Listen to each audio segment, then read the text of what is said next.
Through the Valley is about much more than Joel's terrible death, even though it appears like there is only one aspect of The Last of Us Season 2, Episode 2 to talk about. The first episode of The Last of Us Season 2 was clearly a red herring.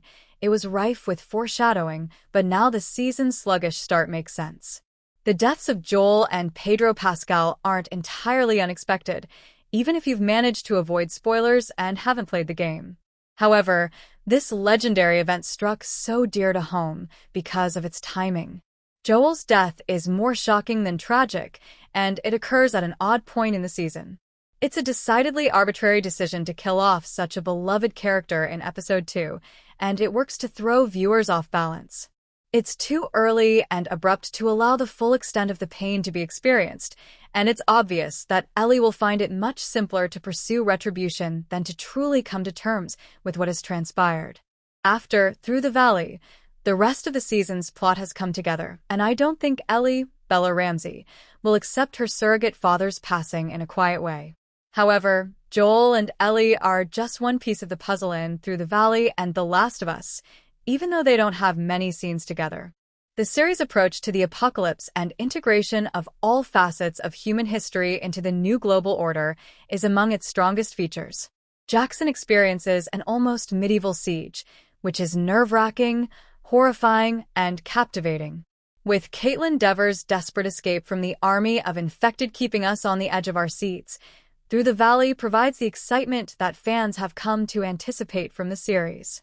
Up until now, Pascal has been the best character in The Last of Us, and I'm not sure if Ramsey can handle the plot on his own. Pascal's slack will have to be filled by newcomers, and the parallel relationship between Ellie and Abby will become more prominent. But in a similar vein, Dever hasn't yet persuaded me that she can bring the callous Abby to life. Since it's a harsh part, and killing our beloved Joel makes us despise Abby, it's simple to let that take precedence over Dever's acting prowess. She isn't acting, yet it's difficult for any actress to strike a balance between grief, rage, and a lack of care for her own humanity. Pascal's confidence in his closing minutes of the show, which remained true to Joel's refusal to make concessions and his steadfast conviction that things would always end this way after he shot his way out of the hospital, highlights Dever's hesitancy. If Ellie is honest with herself, she understands that the past 5 years have been borrowed time. No crime goes unpunished, not even in the wild country of The Last of Us. In Through the Valley, the severity of Joel's consequences is made abundantly evident, and even though he is no longer with us, the debt will still be owed. Sadly, just like in real life, Joel's debt will have to be borne by the children, the following generation. For better or worse, Ellie learned from Joel throughout Season 1 and lived in a condition of unending grief almost all the time.